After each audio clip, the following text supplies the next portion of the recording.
jongste stamboekhengsten, nee, dat zeg ik verkeerd. In Amerika zijn er ook recent 2 goedgekeurd. Maar hier in Nederland de laatste lichting, de jongste lichting goedgekeurde hengsten. En we kunnen hier een hele grote groep kwaliteitsvolle jonge hengsten zien.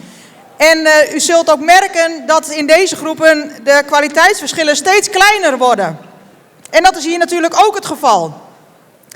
Op kop geplaatst hebben we catalogus nummer 545, Pelle. Een hele jeugdige, moderne hengst, hoogbenig, heel mooi lang voorbeen erin. Goede bovenlijn, goede kruisligging, beschikt over hard beenwerk.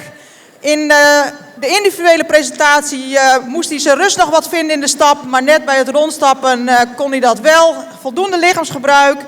In draf ook even een opstartrondje, maar daarna met veel veer liep hij zijn drafronde. Pelle 545.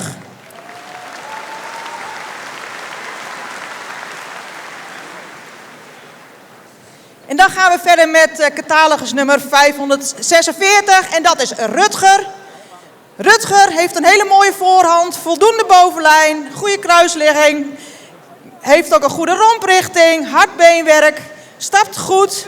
In draf veel knieactie en voldoende balans.